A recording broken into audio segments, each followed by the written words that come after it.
Here. Steve? Here. Denise? Here. And Robin is not here tonight. First, before we move on, I'm going to announce that this meeting is being recorded and will be viewed on Mondays at 7 o'clock on Comcast Channel 8 or Verizon Channel 37. All meeting videos are also posted to the Millis Public Schools website for the school committee. All videos are also available on YouTube. All school committee minutes and agendas can be found on the school committee page of the Millis Public Schools website. Persons wishing to speak during open session must sign in before the meeting starts. Comments are not to exceed 3 minutes in time. Individuals may not name students, staff, or parents. All topics for discussion must be limited to those items listed on this evening's agenda, and all comments must be directed to the chair. The committee may not respond to a public comments. It shall be their decision to discuss issues at a later date. Jody, has anybody signed in for open session?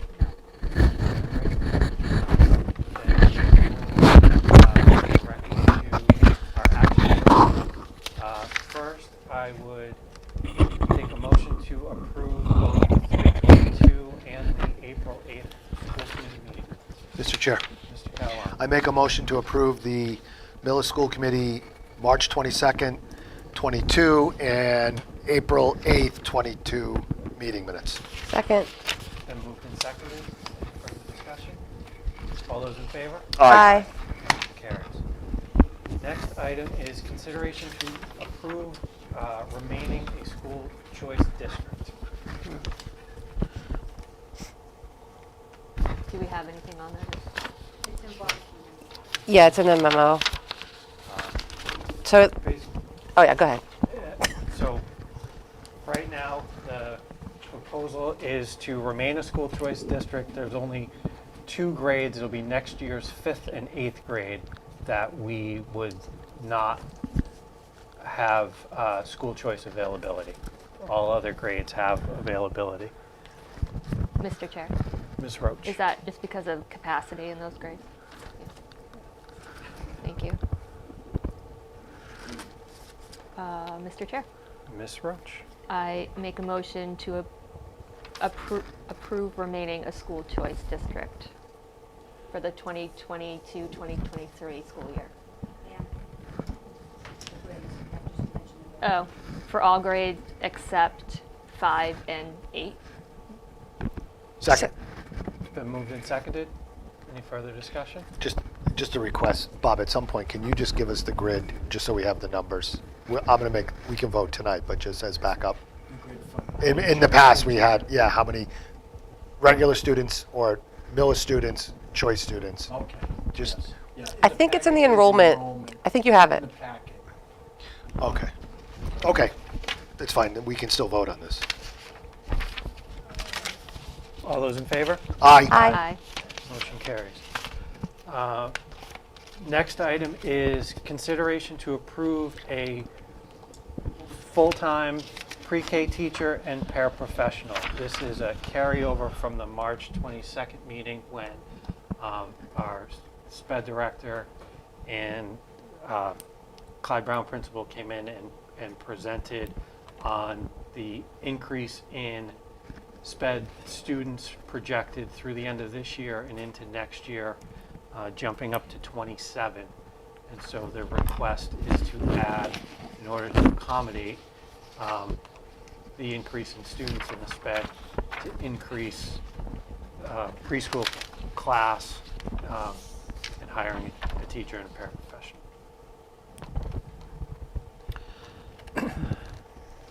Mr. Chair, Mr. Catalano. as a reminder, you and I were the only ones at the meeting. And this is probably a question for Mr. Wigan. Refresh my memory, where were we going to have the funding from this? Oh, we were going to make, this is for next year. Next year. Never mind. I remember the conversation. Never mind. Mr. Chair, Mr. Catalano. I make a motion to approve the hiring of a preschool teacher, a 1 FTE preschool teacher, and a preschool paraprofessional at 1 FTE for the FY23 budget year. Second. Been moved and seconded. Any further discussion? Mr. Chair, Ms. Roach? the increased number of students is going to require us to have a teacher, right? It's a state requirement to have these kids in a program. Yeah. I guess I'm asking. Right, Yeah. right, because you have to have a certain number of Teacher to student typical ratio. peers that are Okay. also in the class, and that would necessitate Okay, another. thank you. And yeah, and even in preschool, if a student is deemed to have an IEP or other learning development, even in preschool, we're required to provide that at the age of 2.9 years. So it's not, while preschool for general ed students is optional, we are required for SPED students and IEP learning disabilities to take kids sooner than they would normally come into school. Thank you. And just as a reminder, we had a significant conversation that night. The SPED costs are increasing. It's not getting any better, and we're making up this budget deficit, hundreds of thousands of dollars, almost all directly related to our SPED spending. So it's not getting any better, and nor will it get any better anytime soon. So there was a decent, you guys were not there, but there was a long conversation that night about the impact that not just this program, but other programs and just other out-of-district tuitions that are just impacting us severely. And then just because we can loop in this next item on the agenda into this discussion, the question we had asked regarding any additional staffing Yes. needs on top of the teacher and paraprofessional who would just be in the room, but needs such as speech, occupational therapy, That's right. what it's going to do to BCBA. As of right now, the feedback we are receiving is that they don't need any other additional staffing as of today. That's correct. And that's being caveated, and Sure. just based on everything we've seen as a committee over the last 5 to 10 years, the influx in this kind of an increase makes me very hesitant on the idea that we're not going to need additional staffing once these kids actually start coming in, needs are further identified. So it would not surprise me if we're having a different conversation in the fall. Mr. Chair, is there a cadence where we review sort of needs and staff capacity? So I know they just did one, so head of special education just did one, which is what this came out of. Do they do that on a regular basis? It's ongoing, because, part of the reason that for this caveat is someone could move into town Sure. tomorrow. Right. Sure. And our staffing needs change. So it does fluctuate, and our Director of Student Support Services, Neil Urquhart, has been very good at staying on top of the needs of the kids and the different situations that we've been confronted with. And it is a challenge when you have a 3-year-old kid coming into preschool. You don't know what needs might arise. Right. But in the long run, having these kids get their services earlier rather than later is something that benefits everyone. So thinking proactively, we may want to start almost in September, late August, early September, one of our first meetings, because then we'll know what the move-ins are. Let's do a check-in there, because you're right. Right now, we don't need staff, but that could change July 1st, August 1st. But we'll have a better idea the first time is the beginning of school. And then I think we should do another check-in in February. So as we prepare the budget, and maybe Neely doesn't know exactly what next year will look like, but she may have a better idea who's potentially going out. So we can build it or at least have the conversation in the early part of the budget, understanding that there's always an asterisk when we're talking about sped. So I think as a committee, we need to do our due diligence and be on top of this. And even if it's a quick, we're good, no problems, we can move on. But I think that would be helpful. So maybe we should do that. I know September's in late August, early September's tough, but you'll have a better idea what the Right, you know. what the population looks like. And I know that even changes right up until about October. Right. But it'll give us a good idea. Right. That makes sense. All right. Any further discussion on this? No. All right. All those in favor? Aye. Aye. Motion carries. Next item on the list, consideration to start a boys and girls middle school tennis clinic. I know that this was also included in Mr. Mulaney's memo, and we actually have a separate letter on the tennis clinic. Basically, this is a proposal to start a clinic for, I believe, about 6 weeks, Tuesdays and Thursdays, available for all middle school students. It's going to be staffed and run by 2 of our teachers and tennis coaches, Mr. Panciaco and Mr. Ingraham. And the goal is, again, to allow anybody who wants to try tennis, but they are starting with the initiative to try and generate some interest in a boys' tennis team, and starting with the middle school to grow that.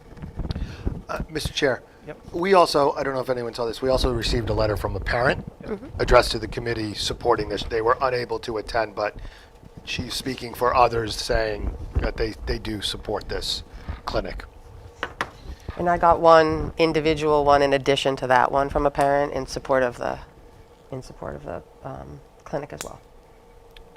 Mr. Chair, Mr. Catalano. I make a motion to approve a boys and girls middle school tennis clinic to run from April 28th through June 7th at a cost of $100 per participant. Second. All right. Any further discussion? Can I add Yep. something? I'm not sure if Glenn Panciaco or Tom Ingraham are available to do this. I know they were approached. I don't know if that's been Oh, finalized. okay, so- sorry, I misread yeah, that. so I misread just- that in the memo. I apologize. Yeah. Will there be They'll people to find do it? somebody. Yes, we'll find someone to do it who's Gotcha. qualified, Gotcha. knows which end of the racket to hold. I hope that they do well with this and there's not that many faults. Oh, my boy. God. Should I wait until the vote? Oh, boy. Let's do the vote. I should have said that. Damn. All those in favor? Aye. Aye. They really aced that. Oh, jeez. That's the extent of my tennis jokes. You're going to scare off the new You're on a people. roll tonight. Woo! Fire! I'll get another one. Please, no. Moving on to Can't match your consideration wit. to approve the fiscal 23 school calendar. Mr. Mulaney, do you want to just speak to some of the highlights in the calendar that you... It has images. It would be You're all fancy, Mr. Superintendent. Wow. It's your parting gift, Jody. Someone found some Wow. icons look at in the this. thing. Jody. Wow. the magnifying glass. and it's got Yes. Icons. It's very There's a cornucopia for similar- Thanksgiving. Very similar to this year's schedule. The first day Snow. would be the Wednesday before Labor Day, okay. August Graduation. 31st. The kids would go to school Wednesday, Thursday. Friday would be no school for the whole district, so everyone could enjoy a nice long Labor Day weekend. And the last day, assuming no snow days, which would be nice, would be June 14th. Professional days, in-service days would generally be on Wednesdays, although we did move the April professional day from a Wednesday to a Friday. You might recall this year we had February vacation, the next week was March, and we had a half a day that Wednesday, which was kind of interesting for families. We thought if we could space that out a little, March is a long month, we'd move that professional day to a Friday, a half a day on a Friday. But other than that, it's pretty similar to past school calendars. It's interesting. This is the earliest graduation I think I've ever seen. It's June 1st. That's the It can't be any earlier. Yeah. So cycles through about Actually, I think 7 years. All jokes aside, I think this is a nice format. It's helpful. It's easier to read. It's bigger. So thank you for the work, Jody. The only thing, noting just as you talked about having the February break to the March, April, each Friday is a half day, the first two, and then we go to April break. Right, yeah. So that's just April's kind of, short month. right. All right, Mr. Chair, Mr. Catalano. I make a motion to approve the 22-23 school year calendar for the Millis Public Schools. Second. Been moved and seconded. Any further discussion? All those in favor? Aye. Motion carries. All right, next, we actually do have, we don't have any student reps tonight, but we do have our teacher representative. Ms. Scopese, would you like to come up?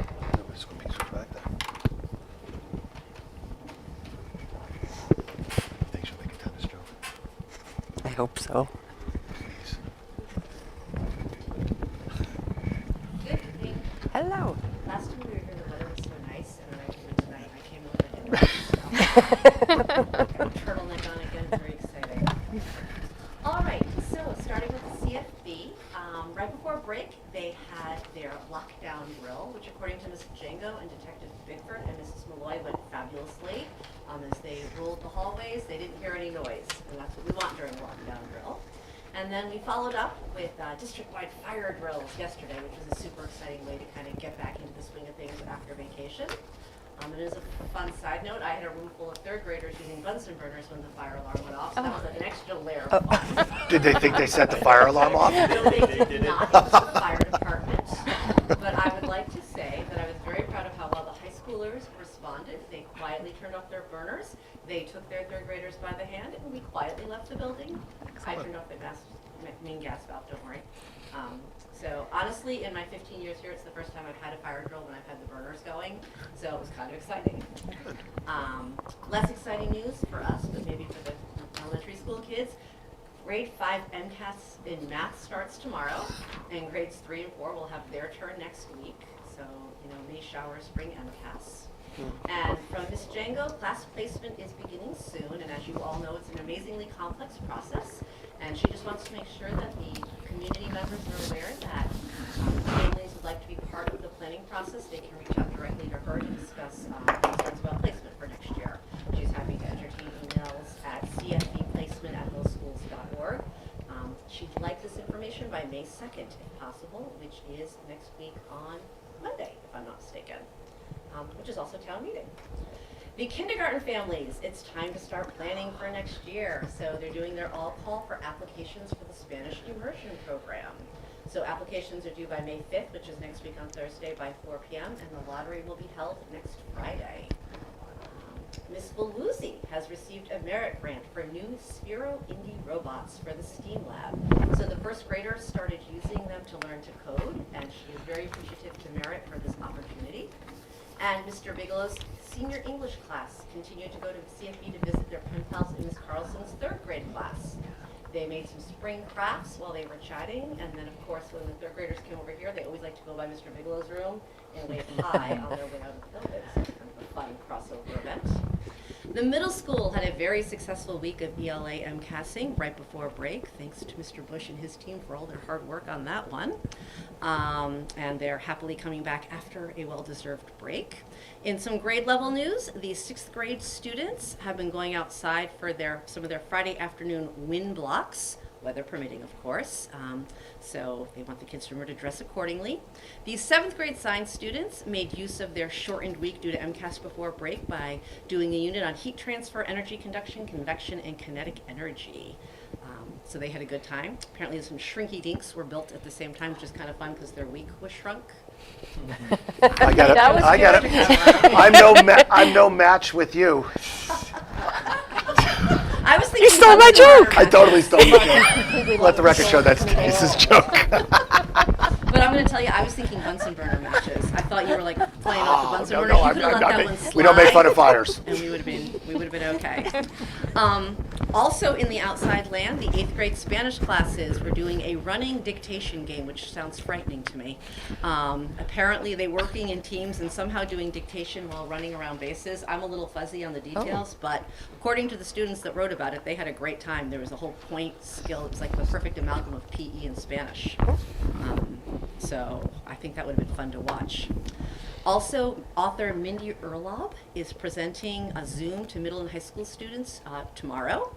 Big thank you to Ms. Robinson for helping organize this. Her book is called Unnatural Resources, and it's the story of an 11-year-old Congolese girl. So that should be an interesting run for them. And then they're going to follow that up tomorrow night with the Literary Arts Night here in the library from 5:30 to 8:30, featuring authors Sandra Lane Scott and Justin Hansen, along with members of the Millis community presenting dramatic readings, art. Actually, some of the art is already out for us to kind of look at. So Mrs. Diver is running that with grant money from the Millis Cultural Council, which she's very appreciative of. On May 4th, the middle school students are invited to a superhero celebration here in the library as well. And this is a grant from the Massachusetts School Library Association. Mrs. Differ's been very busy with the grant writing this year. And she's been able to purchase 40 new titles in graphic novels to include. And she's been fixing up the area at the far back of the library if anybody wants to take a look at it before they head out tonight. It's been a big project before she leaves us. In high school news, we are in heavy senior project rotation at this point. Over the weekend, over April break, Ray DeMarco hosted a chess tournament at the library, which has been a culminating effort to his reinvigorating the chess club, which has been meeting weekly in Miss Cheney's room. And he's had a pretty good contingency showing up there each week. Ben Padelka brought in the Berkshire Hills Music Academy on April 14th for a performance. These are musicians who have disabilities, but as they like to tell everyone, they are not defined by their disabilities. And I don't know if you got to hear the music, but it was really, Fantastic. it was so lovely to have music during the school day. Oh, look, Mr. Padelka's here now. We were just talking about you. Were your ears burning? Were your ears burning? That's a, right now. Right now. When the Bunsen burners were on? Oh. You were in the room when the Bunsen burners were on, actually, because that's a class you Look at you. volunteer in. That's a good Yeah, call. it's a whole big thing. All right, Breton Kohler hosted a volleyball clinic over break, and DeLacy Atkinson has organized a senior projects showcase for the first time. And that will be happening on Thursday morning during the first 2 blocks at the high school. And students will be migrating by grade level between sort of 4 areas to actually experience projects and or a sort of a poster session in the cafeteria where seniors will be sharing about their projects. So we've been talking about something like this for years, so I'm excited that DeLacy has jumped on board. And then next week, Jonas Staples will be taking his elementary and middle school percussion ensemble to the stage, so we'll see how that looks. Terpsichore's Spring Dance Recital will be next Friday at 7 p.m. in the auditorium. We are featuring original choreography to the music of Bela Bartok, Prokofiev, Alanis Morissette, Daft Punk, and Andrew Oldham Orchestra. So we're pretty excited. We've been working hard for about 6 months on that. High school students are getting ready for their AP exams starting next week on Monday and going through the 11th. Danielle Mannion was able to connect several of our high school students with the maker of Hallmark Lifetime movies, Christmas movies specifically, as extras. So a group headed out to Worcester last night to be extras in a movie. I'm sure we'll hear more about that down the road. And then in other exciting news, Mr. Radicki sent this one out today. The high school has been ranked in the top 10% of schools nationwide by U.S. News and World Report in their latest evaluation, which brings us up from the top 15% from last year's rankings. So we're excited about that. And Mr. Saig and Ms. Sullivan are looking for some help from any of those senior parents who are out there listening, helping with planning, fundraising, and assisting with Senior Week activities. And then sort of at the end of our list here, we have that the Millis Teachers Association is honoring 3 of our employees at the larger Norfolk County Teachers Association meeting on June 7th. And the honor award is going to Patsy Diver, who has been working for over 20 years in our district as a teacher and part of the union. The service award is going to Shalini Nair, and she's been working as a learning facilitator at Clyde Brown for the last 2 years. And our Future Educator Award is going to Maggie Graham, who will be graduating this year. And that's what I have for you for this evening. Have a lovely night. Thank you. Thanks so much. Ben, you came in just in time.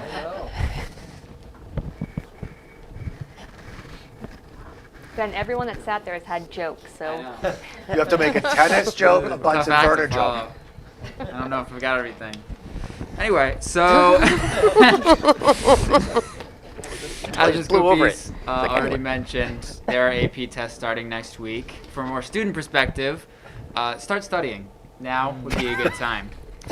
As she also mentioned, DeLacy's senior project, I've already spoken to a bunch of students. Jaden Adams is presenting her film. We've got a walk around the track for Matt Fiala's senior project, a bunch of presentations, smaller posters. Weston Ambrose is going to be doing a small Muay Thai presentation as well, which people are welcome to come to. I'm sure it's going to be a great way to showcase some senior projects that haven't been presented already and also some that already have, and just a refresher on that. Literary Arts Night is tomorrow, so if anyone would like to go, and anything from singing to reading poetry, any form of artistic expression, speak to Miss Dever. She would love to have people go. As well, we have a Zoom meeting for an author coming to speak during Period 6 tomorrow. I believe Period 7 as well. More information would be for Mr. Carter, so speak to him if you have any questions with that. And finally, Alex Joseph's senior project is this weekend, a flag football tournament, so come to him with any questions. I believe it is $5 per athlete. We're doing teams, so make sure that you would be on a team for that. But yeah. Excellent. Thanks, Thank Ben. you. I say Ms. Copese mentioned Ben's project at Berkshire Hills Music Academy. Phenomenal. Kids with special needs who are so talented, and Ben organized the whole thing, and it was just a great performance, and I thought our kids who attended were a great audience. So well done, Ben. Good job, Thanks, Ben. Good job, Ben. All right. Next on the agenda is our time and learning, which is Superintendent Entry Plan Findings.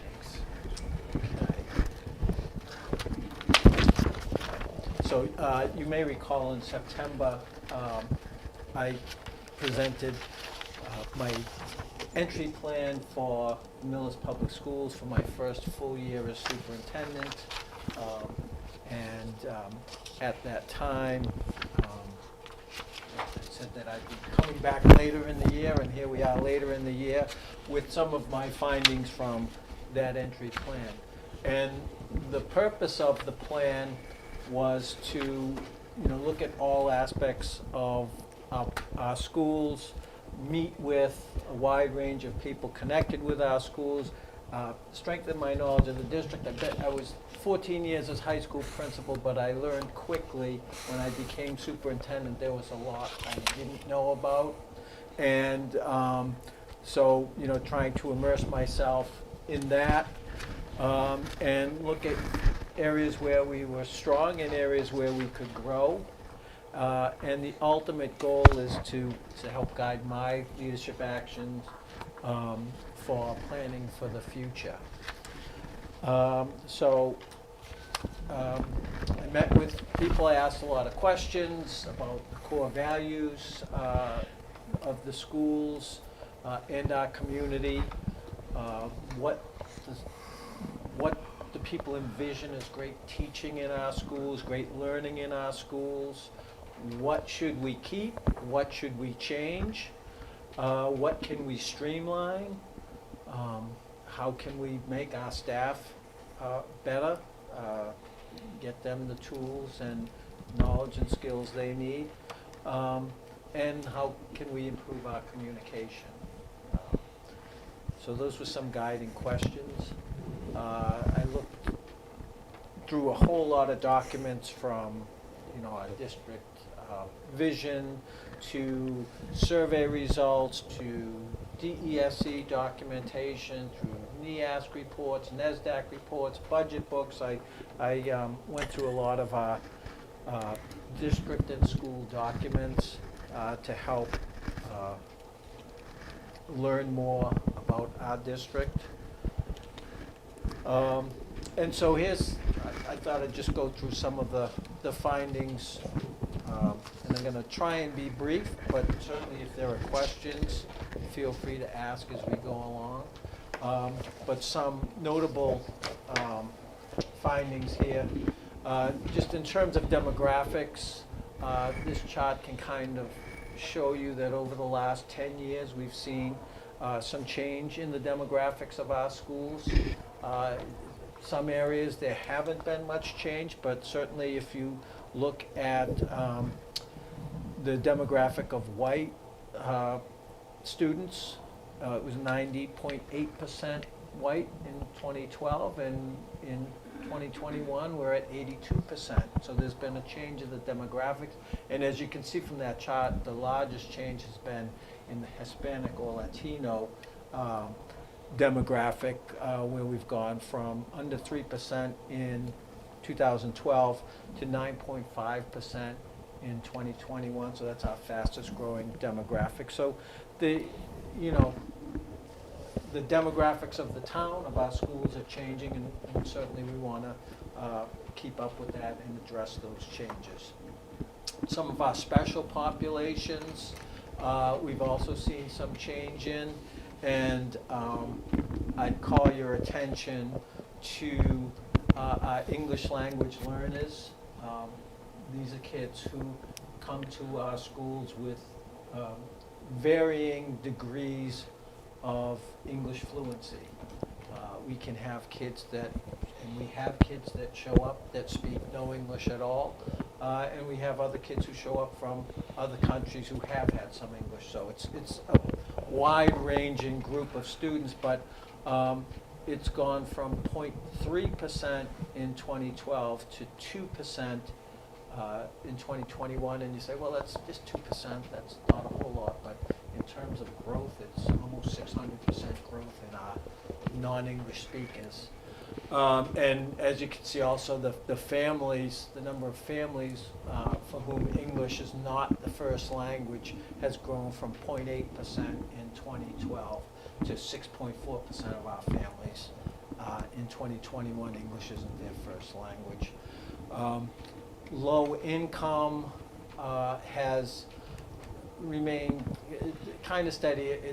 It slightly upticked from 16.6% in 2012 to 18.8%. Now that 11.7% with the asterisk there is because the state in 2017, from 2017 to 2019, categorized it differently, so the numbers were a little lower. But so we're at 18.8% low income. Students with disabilities have remained, we're up slightly from 13.7 to 14.2. I would say that, as we discussed earlier this evening, the level of need has certainly changed and fluctuates, but, the level of need in these past few years has been significantly increased, if the number of students has only been slightly increased. And the high needs category, what that means is high needs includes every category that's in that population: English language learners, low income, students with disabilities, and also former English language learners. Those four groups make up the high needs category. And so a kid could be, you could have a student with a disability who's also low income. They only get counted once in the high needs category, but when you, fold all those groups in together, almost 30% of our students part of that population, the high needs category. And that's something that, for us, it's something that we look at when analyzing data, because sometimes when we want to look at a selected population, at some points, the data from the state, if we don't have enough students in a particular population, then their data isn't disaggregated. So, but when we look at high needs, we can collect data for all the groups, and then sometimes you just have to drill down to the individual kids and see which group they would belong to. And we talked a little bit about this earlier this year, budget presentations, and when Maureen Knowlton did her MCAS report. Generally speaking, our students do well in MCAS, perform above the state average. This is a chart for students meeting or exceeding grade level expectations on MCAS, and it's grades 3 through 8. The state can kind of consolidate those. It does not include grade 10, but I would say that grade 10 kind of mirrors this, if not exceeds, the difference between the state average and the Millis average. So you can see, going back with ELA to 2018, we've been 10 percentage points higher than the state average for meeting or exceeding grade level expectations. You'll note there was no MCAS given in 2020, so we've gone back 5 years, but there's only 4 iterations of MCAS in those 5 years. And in math, you can see the same thing. Generally, our students are performing at, above the state average for meets or exceeds grade level expectations. So that's good news, but it's not the whole story. And part of my job in this entry plan was to find areas where we could grow, where we need some improvement. And so when we look at these findings and compare them to kids in the high needs category, that's when we start to see some gaps. And so these two charts just show the difference at a grade level between the performance of students on MCAS, the gap between all students and high need students. And so you can see there are a wide range of gaps at various class levels. And so you can see that, so for example, the average students meeting or exceeding grade level expectations in grade 5 were 37 points higher than the high need student. Just looking at these graphs isn't enough, because not all high need students are the same. So you could have a student in one of these classes who's a first-year English learner or a second-year English learner who's taking MCAS and doesn't know English. So obviously there's going to be a gap there. So this is where we need to drill down and look at individual grades and individual students and subgroups to find out if there are things we need to do to close that achievement gap.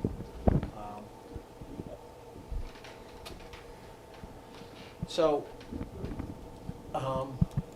during this, and in the report that's in your packet and will be available online of my entry findings, it's broken down into some of the data and evidence, and then areas of strength and areas of weakness. And we've talked a lot about some of our areas of strength during the meetings we've had this year. So I thought, we could kind of focus on some of the areas where we could use some growth, where we could use some improvement.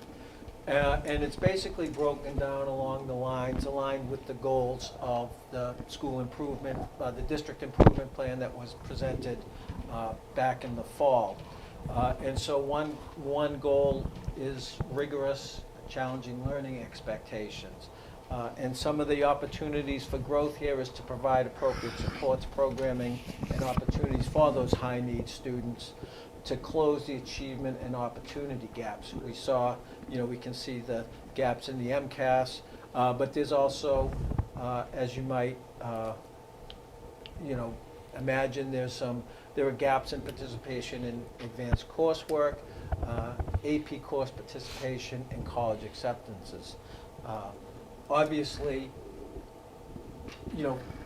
we have to look at individual students as well to make sure that we're giving them the very best opportunities we can give them. The opportunities, we want to close opportunity gaps, and in doing that, we'll close some of those achievement gaps.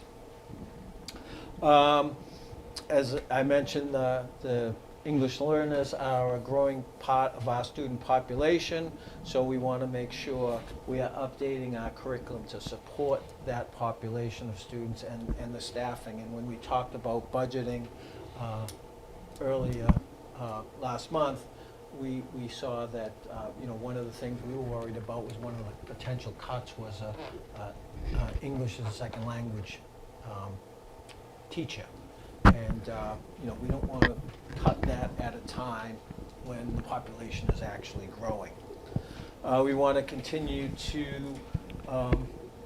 work to make what students are learning in classrooms, make sure that's relevant for the students. One of the areas I was looking at was some student survey results, and a question about, is what you learn in class something that you think you will use in another class or outside of school? And the numbers still aren't where we want to be. We want the kids to see the connection with other classes, to see the connection with, what they want to pursue, when they leave us. So we need to work on that. We're working on, and I think it's a very important goal, is to develop this vision of a graduate. What a Millis High School graduate, what skills and habits will they have when they, get their diploma?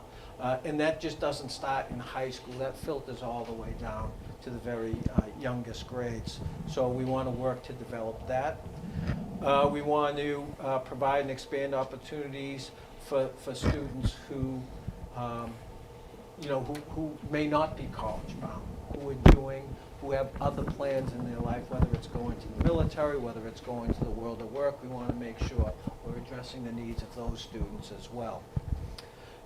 And just expanding our 21st Century Careers program to give our kids more experience with things like externships and job shadowing and opportunities for our kids to see that connection between what they're learning in class and what's available out there beyond the walls of our school.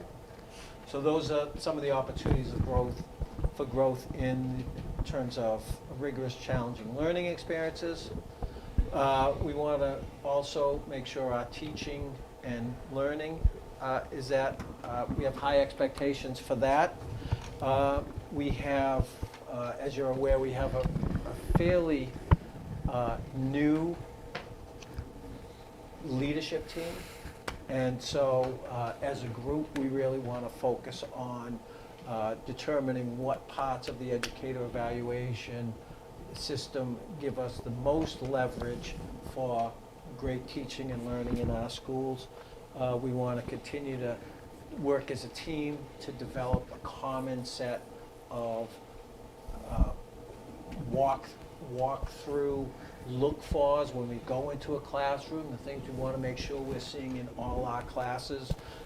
And we want to have a shared vision of what is high-quality instruction, what is student engagement, things things like that.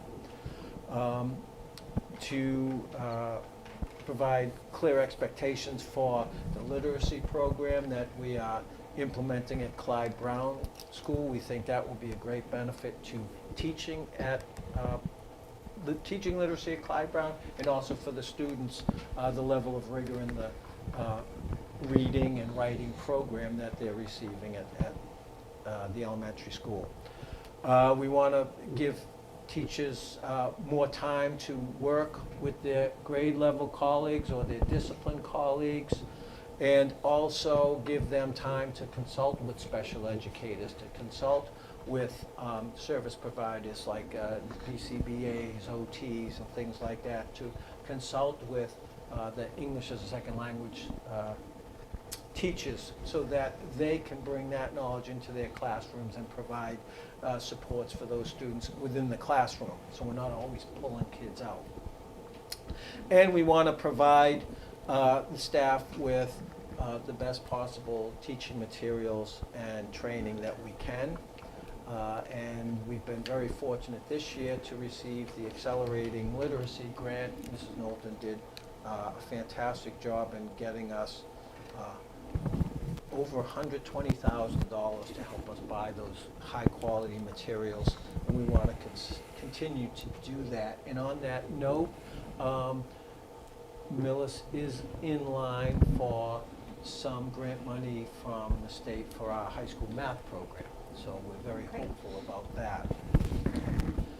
And then with physical, mental health and wellness, you know, we still have kids who don't feel safe at school. The percentage isn't high, but if we have one kid that doesn't feel safe at school, we want to make sure we reach out to that kid and make that kid feel safe. So those students who don't feel a sense of belonging to their school, we want to continue to try and engage those kids. We want to work on strategies to address students' levels of stress and anxiety, and that's something we've talked a lot about, and something we'll continue to talk about, and we've taken some, what I think are very positive steps in that direction, and we want to make sure that we you know, develop plans and procedures that are appropriate, best practices, and you know, connect with our kids. We want, and you know, a lot of this is a matter of dealing with partner organizations. We had the JED Foundation was here doing a site visit earlier in the month. You know, we've done some work with the Samaritans, with Kyle Cares as far as mental health goes. So we want to continue to work with those organizations that can provide a lot of resources to our students and our staff. And then we want to make sure that, you know, some of the higher risk students involved with, you know, maybe substance misuse, students who might have mental health issues, suicidal ideation, things like that. We want to make sure that we're you know, trying to do things to get those kids to feel more connected to the school and to the culture of the school. And then in equity and inclusion, you know, as we saw, the demographics of our town are changing, so we want to make sure all of those different students from different cultures and backgrounds feel welcome and valued in our schools. We want to make sure that our curriculum materials, classroom environment, posters, you know, different bulletin boards reflect the diversity of our students and of our community as a whole. We want to make sure that we're always looking at data to make sure we're not, you know, we want to make sure our practices and policies promote equity, and there's not, you know, a group of students who seem to you know, have more disciplinary issues than another group. We want to make sure that we're looking at things through that lens. We want to provide opportunities for staff to develop cultural competence, and basically that's the idea of respecting other cultures and backgrounds, and appreciating those cultures, and feeling comfortable dealing with people from other cultures. And we do a lot with that with our kids, just through travel and different experiences we can give them to promote that idea of cultural competence. And with these families, we saw 6.4% of our families, English is not the language spoken at home. We want to make sure those families feel welcome coming to our schools, and we want to make sure we reach out to them and let them know that they are part of our school community.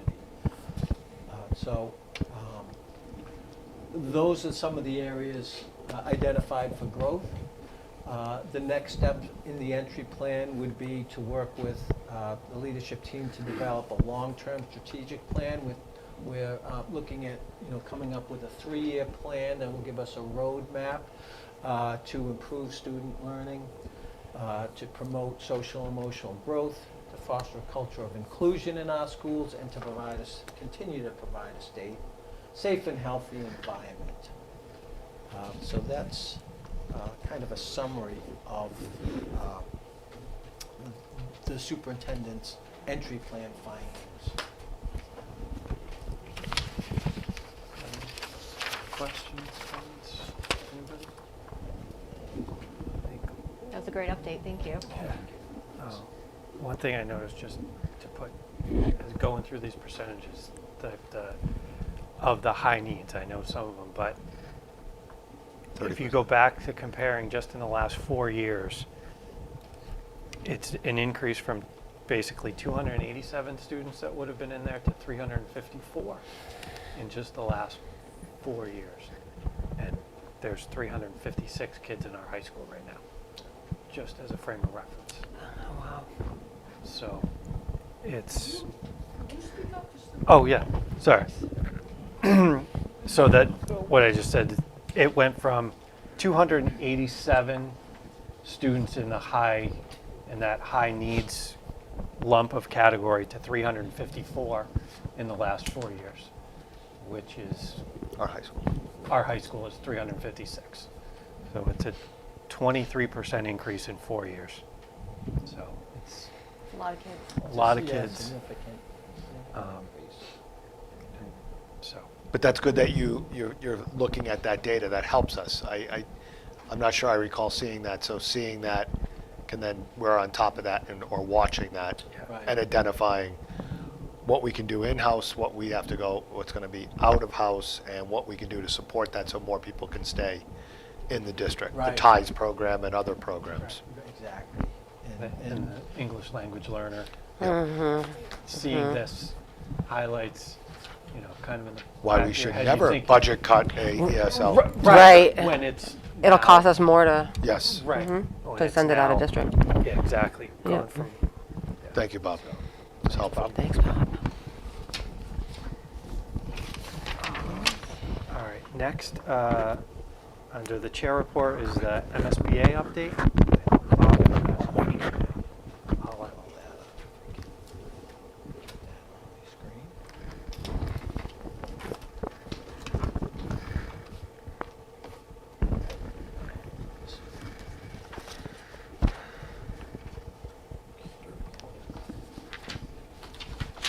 So just an update on the MSBA project.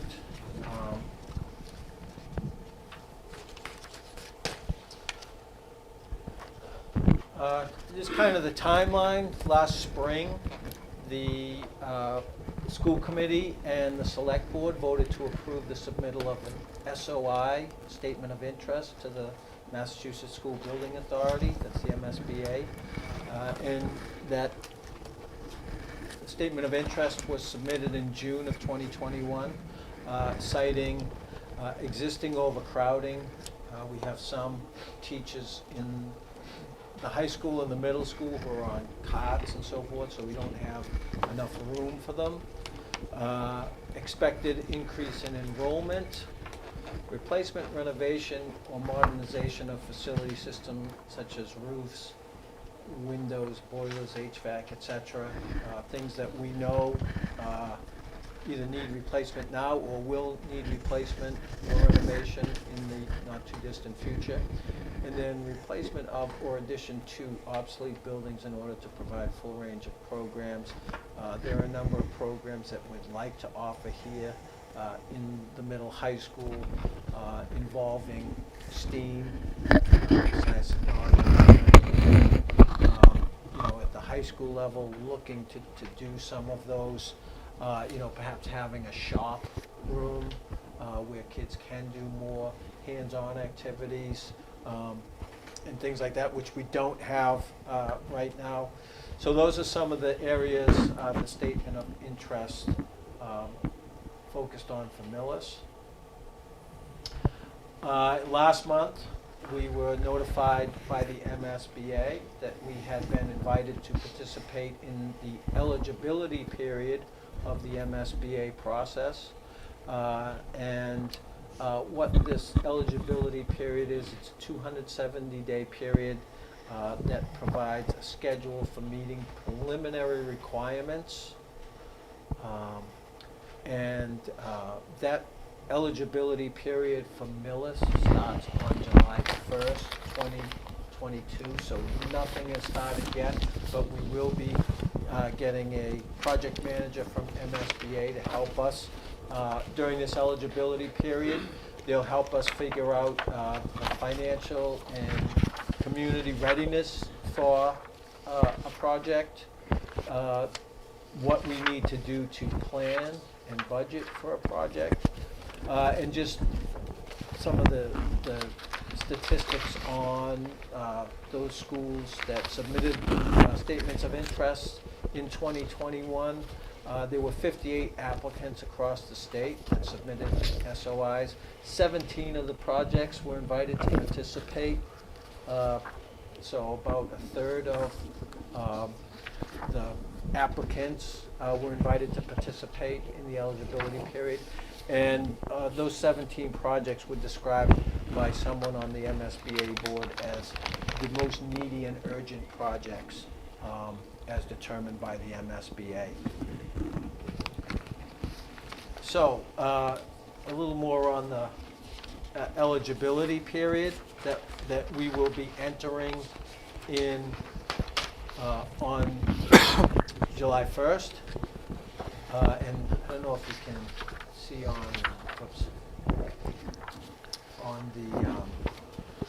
the screen there, but basically they have different milestones or benchmarks or deliverables for us to achieve. So in the first 30 days of the eligibility period, we have to submit an initial compliance certification.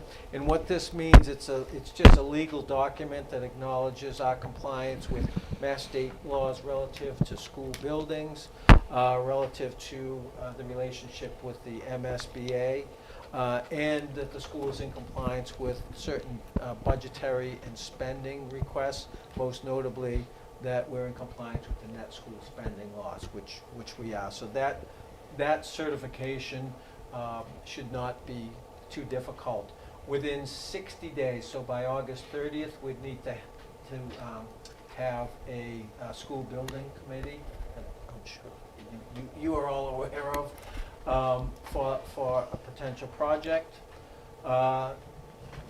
There'll be an educational profile questionnaire that we'll have to submit, enrollment projections, an enrollment certification, and that would take us to December 28th of 2022.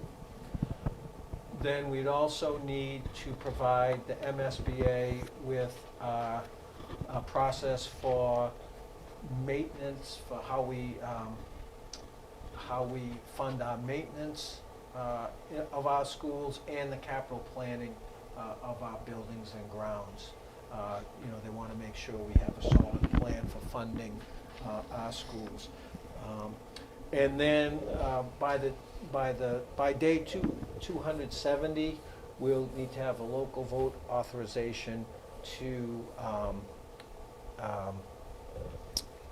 to authorize a feasibility study. And at the end of that eligibility period, in little less than a year from now, then we would submit that information to the MSBA, and they would vote as to whether we would continue. So that's the eligibility period. And then, you know, just in the scheme of the whole process, this is a graphic from the MSBA, and I think it's pretty helpful because the light blue shows what the districts are responsible for, and the green is what the MSBA or you know, an engineering or architectural firm would be responsible for. So right now we're in that eligibility period, and the star means a board vote. That's a vote of the MSBA. So the MSBA voted to include us in the eligibility period. So that, as I said, that'll begin on July 1st. If at the end of the eligibility period,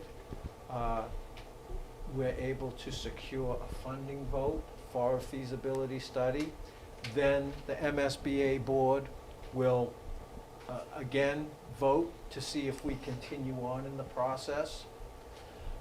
And during that time, we'd work with construction professionals to obtain agreements with engineering, architectural firms, or excuse me, you know, with someone to do the feasibility study.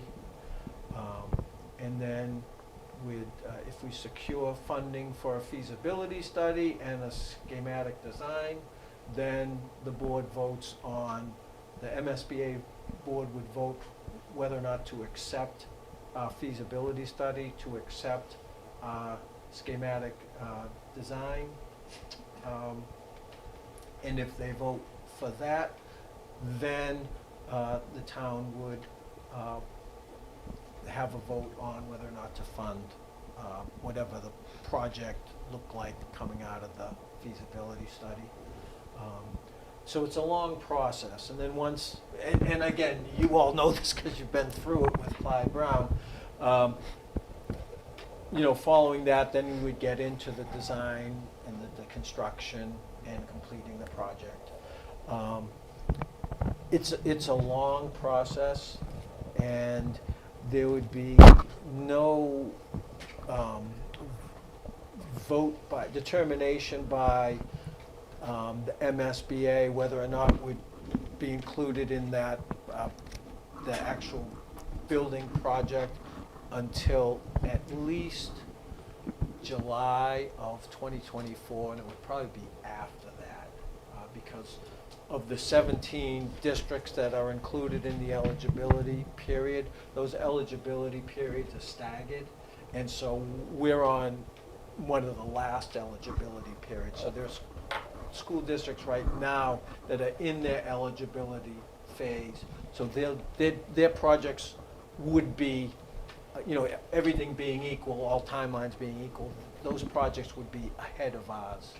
And so, you know, it probably wouldn't be until sometime after July of 2024 that we'd move ahead with a project if the MSBA approved that and the town approved it.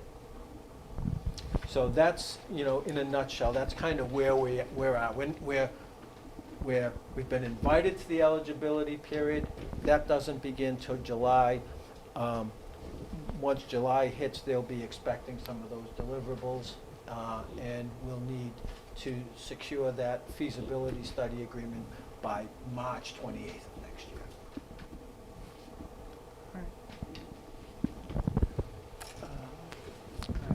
Any questions? Comments? Mr. Chair, Ms. Gibbs? I just wanted to add a couple of things. Thanks, Bob. That was a great overview. So from a cost, near-term, long-term perspective, the way that Superintendent Mullaney laid out and what's still up on the screen is the feasibility study, much like we did with Clyde Brown and with any of the other building projects that happened in town. There is an allocation of funds that is a small percentage of the overall project cost that gets approved as the first step. So town meeting vote is required. That first funding vote is for feasibility money only.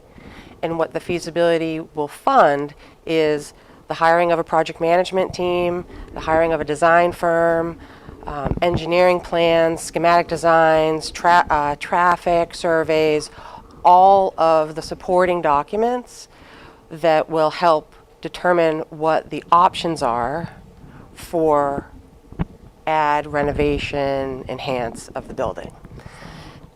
That's the fund amount that needs to be voted on prior to March of 2023.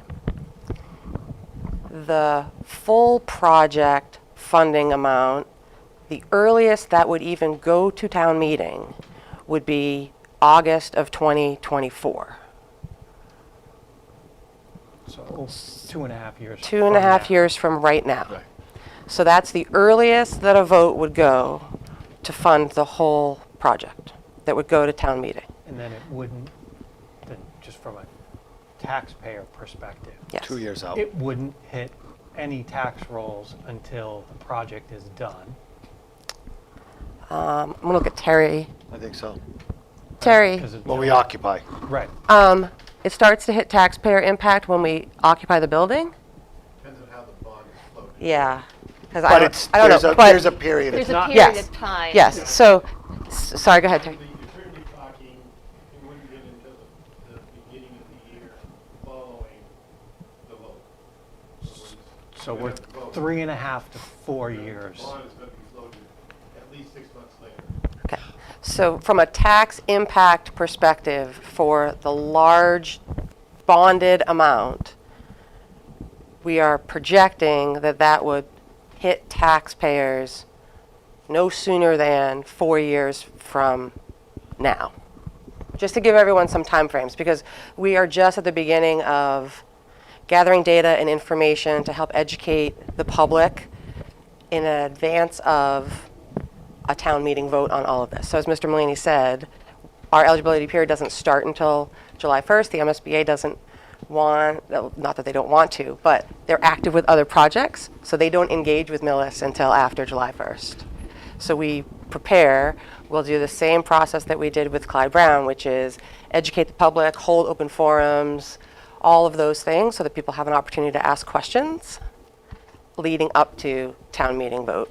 And I think other thing, just going through this and listening to Mr. Mulaney, I think the piece, another piece of this whole project, again, as we've been and as this town has been with all of the buildings that it's done in recent years, the need component of, and this being a high need as determined by the MSBA, and even, what they were talking about and what we've had studies done about what this building needs for multiple years, where it's the roof, it's the HVAC, and It's pretty Carrie. much every mechanical system in this building. Right, and It's beyond its I was useful looking, life. I couldn't find it. What was the last count? 15 million? To replace the roof in the system?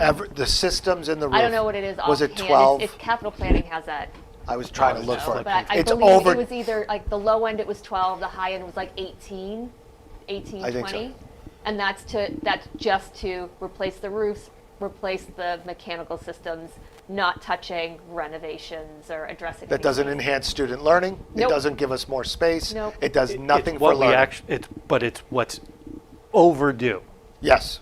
Beyond the useful life Yeah. is what all of the systems And are. can I make another observation? I think it's important that as we start to talk about this, and we've said it before, but I think we have to reiterate it, that the state will fund, we don't know the exact percentage, but using Clyde Brown, it was 51% of approved cost. Right, And it's not a- eligible expenses. It's yeah. not a 50-50 exactly. Right. But they put significant money. That is money that is being made available through a process for this district. We have, let's just say 12 million. I'll go low end. We have $12 million worth of absolutely needed repairs, replacements that we have to do, regardless of state money or not. This money is coming that allows us to cover the cost of that, as well as enhance student learning, which is absolutely necessary in this building. We're fortunate that it's not falling down exactly like the Clyde Brown, but these needs are overdue, and we've gotten by, but we're going to get to that point soon. So we have a responsibility as a committee to pursue this funding vehemently, because it creates a situation that it makes it easier to do what we need to do. It's still an uphill battle, but I think that's really important that we're talking that this is money. State is offering us money. They've identified us as a high-need district and offering us money. And this also falls in line, you know, with all of the time frames. Quite frankly, it just fell this way. But when the Clyde Brown project, there were questions about what are you going to have to do? Are you going to need a new high school, et cetera? The answers from this group at the time was, no, we will not need a new high school. We will probably need a renovation, addition, something, and that would be 7 to 10 years from when we started that project. And that's exactly where we're at. It is exactly where we are. The vote, social media has some benefits. The vote for the Clyde Brown, the big vote to approve the project was 5 years ago, May 1st. And backtrack that from 2 years from what would have been there. We did March of 13. Yeah, so we are. Well, by the time we vote, Right, we Yep. are 7 to 10 years exactly from what was discussed then. And this is a absolute need, Yes. without any doubt. As has been, rightly or wrongly, every other building that's been done, every other thing, whether it was the library that was falling down, fire station needing it, a new police station, the DPW building, you know, Clyde Brown, the lack of investment and maintenance for, I'll just say 30 years. We've been saying it, every building's been saying it. It's caught up with us, and we've had to address, as a town, we've had to address the buildings that we have in order to fix them. And that's what we're looking at right now with this building. So, we'll see. Thanks, Bob. Thanks, Bob. Next, April enrollment. Yeah, April enrollment.